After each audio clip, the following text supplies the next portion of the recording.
Leo, hi! Welcome to Mystic Queen PH at ito ang inyong energy update ngayong July 16 to 31, 2024.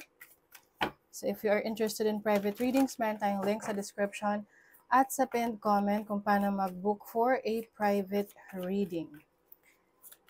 Ayan, let's see what's up. Ano yung update for Leo? July 16 to 31. Okay. Uy, retrograde review. Meron kang mga i-reassess, pag-aaralan muna. Siguro nagmumuni-muni ka muna. Hindi ka pa sure kung ikaw magde-decide na o ipagpapaliban mo muna. This is reassessing your choices, kung tama ba yung napili mo. Kumbaga, i-check mo muna. Oo, kumbaga sa pag-exam, bago mo ipasa doon sa proctor yung papers mo, chinek mo na muna. Kasi baka may nakaligtaan ka pala na hindi sagutan, di ba? Ganon. So, you're going to review some things. And then you have the sun, which is the source. So, ngayong second half ng July, maraming energies, no? Marami kang mga kayang gawin, marami kang marami kang aasikasuhin ngayong second half ng July. And this is also yung iyong confidence sa sarili mo. This is your vitality. And you have Pallas Athena. So ayun na nga. Part of your reassessing your situation is to thinking things thoroughly. So maaring meron kang major decision ngayong second half ng July na eventually you will get clarity from that kasi meron ditong sun. The sun is enlightenment. Okay, let's see. What is your overall energy? Ooh, the Tower. Nako, yung iba sa inyo, pwedeng meron kayong plano na hindi nyo na itutuloy. Pwedeng somehow nasimulan nyo na to, pero na-realize nyo na, oops, mukhang hindi ito makakabuti sa'yo. Let's see your challenge. Ten of Swords, letting go. Kaya siguro may retrograde dito, talagang marami kang realizations, no? Magkakaroon ka ng clarity, kaliwanagan sa mga bagay na kailangan mo nang tapusin. I-let go at wag nang ipagpatuloy. This can be anything. Could be career, relationship. So for some of you, ano ito? Ano itong i-let go at the end ng mga Leo? Okay. Sixth house. O yung iba sa inyo yung work. Oo. Trabaho. No? Yung iba naman, pwedeng meron kayong unhealthy habits na i-let go nyo na. Kasi alam nyo hindi yun nakakabuti sa inyo, lalo na hindi nakakabuti sa kalusugan nyo. Your opportunity, the world. Uy, ang ganda nito kasi this is accomplishment. This is also ending a cycle. O yun, kaya siguro meron ka nang i-let go. So yung iba sa inyo, natapos yung contract ninyo sa trabaho, tapos parang ayaw nyo nang i-renew kasi pwedeng meron na kayong ibang plano, na-realize nyo na hindi nyo na gustong ipagpatuloy working with that company, working with those people. So ngayon, you are focused on new opportunities, no? And marami ka ring achievement. Kumbaga, para siyang yun nga, kontrata na natapos, na-achieve mo naman siya, 'di ba? Natapos mo siya.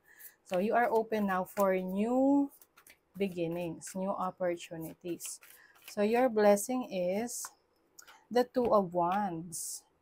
Decision making talaga 'to. On which path to take.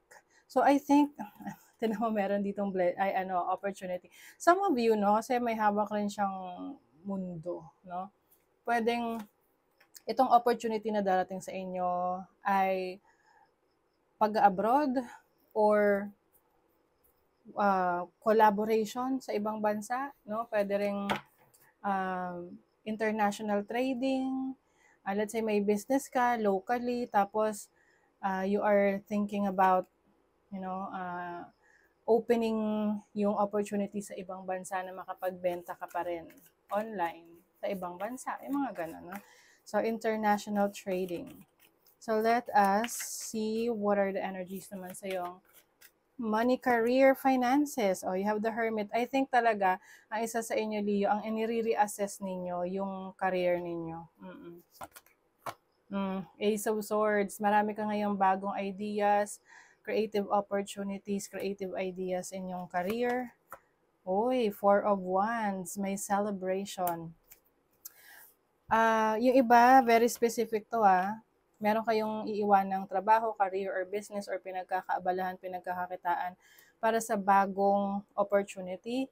And I see you na magiging masaya ka rito, may stability rito. Some of you will try working from home or business, no? Na kumbaga kontrolado mo yung oras mo, hawak mo yung oras mo. And then for your love life, you have, the Death card. Ako, the Moon. Naku, Leo, what's going on? Ace of Wands. Yung iba sa inyo, Leo, no, pwedeng pareho to na pinagdadaanan ninyo na medyo mabigat na transformation, transition sa relationship at sa trabaho ninyo. Pero yung iba sa inyo, pwedeng sa relationship lang, iba pwedeng sa career lang or sa finances. There is also a major transformation in your relationship right now. Maari kasing may mga natuklasan kang mga bagay na itinago sa'yo ng person mo, and you want to be free from that situation, from that relationship, dahil pakiramdam mo, you were betrayed, no, by this person. You may be dealing with a Scorpio, Cancer, Virgo, Aries, Sagittarius, or Capricorn. Okay. So yeah, transformation, there's an ending, and there's also a new beginning. So more on freedom tong nakikita ko sa inyo. Oo. So ngayon, lumalaya na kayo sa isang relationship na sa tingin nyo, hindi na kayo dito masaya, no? Yung tipong lagi na lang kayong naiyak. Or parang kasing wala tong patutunguhan, no? Unclear yung future para sa relationship na to, and you want to, have new experiences. You have Lilies. Ayan, passion. You are very passionate in your career, in whatever you are pursuing right now.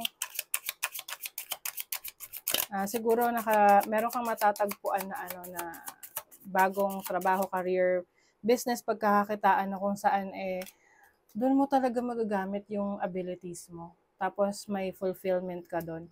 Ayan may Scythe. Meron ka talagang ika-cut off. Anything that you feel are no longer serving your highest good, career man yan, relationship. So talagang pwedeng kayo yung aalis sa relationship na to, parang tatalikod kayo. Oo. Wait lang, may lumipad na naman. Okay, so you have the Stork. So yan ay signal for change. Oo, this really makes sense. Major change, major transformation for you. New friendships. So pwedeng meron kang mga bagong kaibigan na makikilala, bagong connections na parating. Speaking of parating, merong ship.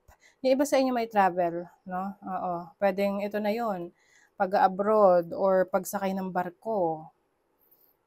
This is going to bring fortune sa iyo. Fortune is coming, Leo. Let's see what else. Deep inward journey, you'll be rewarded for the work. Ayan. So meron kang rewards na matatanggap sa iyong mga efforts, no? Especially sa sa work na ginagawa mo para sa sarili mo. Yung tinatawag na shadow work.